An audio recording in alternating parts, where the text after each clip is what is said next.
I just thought I would show you like an introduction to Google Forms. So it's down here under More and Forms. This is kind of the generic thing that it comes up with. So you have to give your thing a title. I'm going to base mine around a reflection from my students for the end of term 2. So I'm going to say, just call it term 2.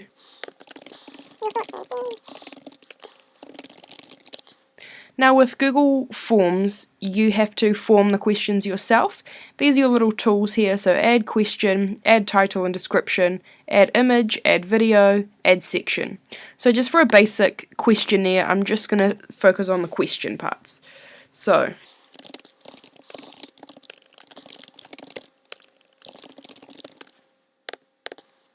alright, so just parts of your question. This here offers you different ways, different types of questions rather.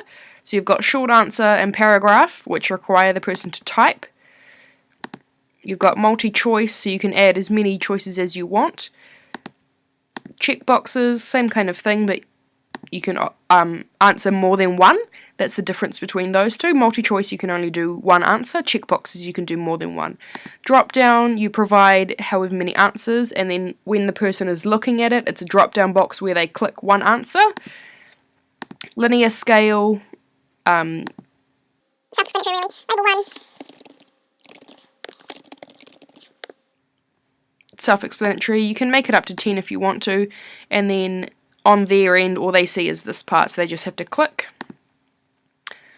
And you've got these 3 which you probably won't really use.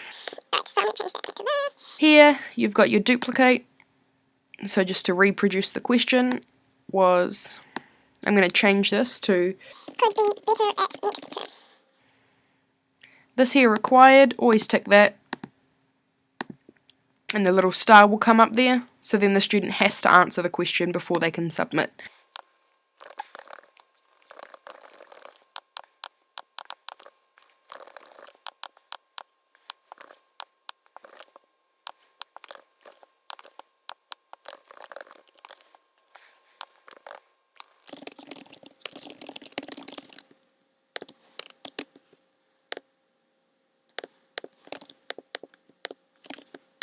Thing you can do in forms, so I've got did you achieve your goals this term, and then I've just got yes or no, but I actually want to know if yes, what did they achieve, and if no, why not. Alright, so for this part here, did you achieve your goals for this term, I've just got a yes or no multi-choice, which means they can only choose one.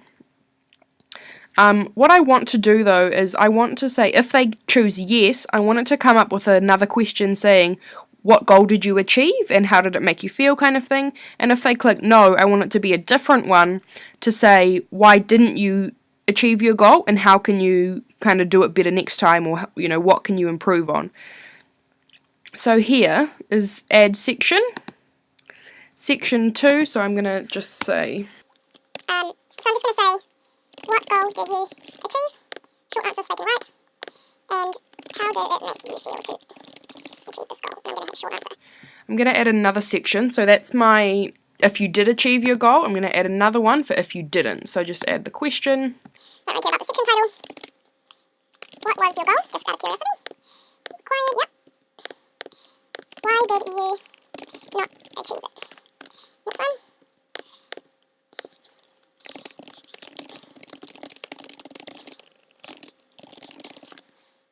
Alright, so I've got my sections here, so yes I did achieve it, no I didn't achieve it. I'm going to go back to my question here, and these 3 dots here, I'm going to say go to section based on answer. So yes, I'm going to go to section 2, and if I didn't achieve it, I'm going to go to section 3. I can always call it that if I want to. Actually, I'm going to unrequire these because it doesn't make sense. If you got one, then you shouldn't have to do the other. Alright, next question.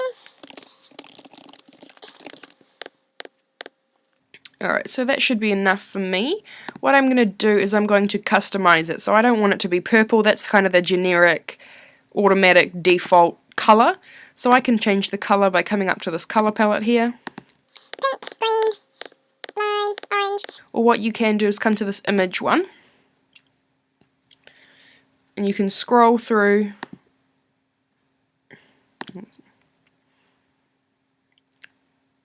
and find whatever one you want. Let's choose that one, I don't know. So it'll say here, loading your theme. There we go. So the picture part stays at the top, and it will just have a colour for the rest of it. What you can do as well is upload your own photo, or go to your albums.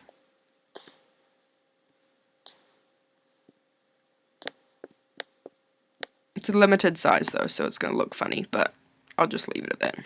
Alright, so here, after section 1, if you leave it as is, what it's going to do is you come finish this question here, then it'll bring you to this set of questions, and then this set, where that's not really what I was going for. I wanted it to only show you these ones, and that depends on this kind of thing.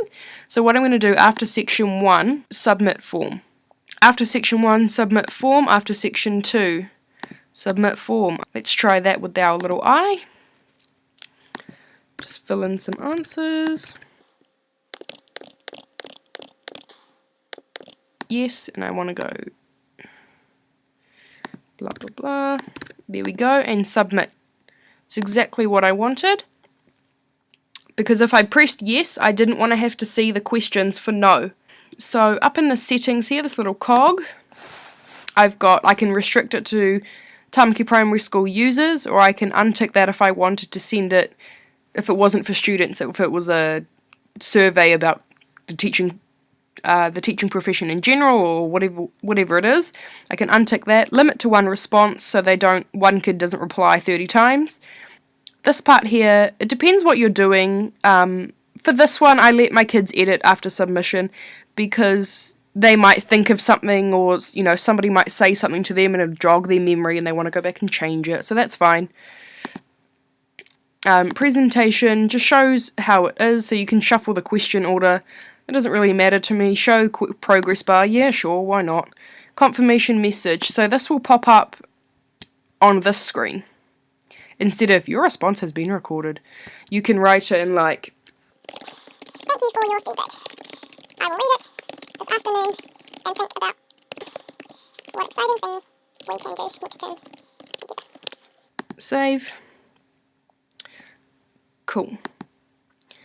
If this was a kind of form where I wanted the whole syndicate to do it, and then I wanted to share the results with the other teachers, say, I could come up to here, go add collaborators, and just invite them in as if it was a Google Doc or anything like that, and they would all be able to see the questions and see the answers as well. So here we've got responses, and I've done 1 response because that was me playing with it, so ignore that. See, there's all my just fake answers. This will change as it goes, and there you go. The only thing with these responses here is that it doesn't tell you who said what. It just tells you the total number of answers. So even if you've got 30 kids answering, or 100 kids answering, or however many, it's only going to just show you the answer. It won't tell you who said what. And I guess it depends what kind of form you're doing, whether it matters or not, but I'll go over that in a different video. Alright, so now I'm ready to send it out to my students. If I've made this, I don't know, the week before or something, I can turn off accepting responses. If I've already sent it out to the kids, if I've already embedded it into the site or anything, and I don't want them to do it before it's actually time to do it, they're a little bit over eager or something, I can turn it off. And I can say, not time yet. Come back on Monday morning. Something like that. So it's then my week is all there ready to go, everything's there, but the kids can't do it before their time. And if this is some kind of test or something, that's a good thing to have. I'll just turn that back on though. Now I'm ready to send. I can do it by email, I can link, so I could even go into my emails and put this in to an email for them, or I could embed it into the site, or anything like that. This here, automatically collect respondent's username. That's really important because then you can identify later on, I'll show you in another video, who said what, etc. So I'm just going to pretend to email that to my class. End of term survey. this here, include email and form, I'm going to leave that. I can add collaborators if I wanted to, I'll leave it for now, and I'm going to send.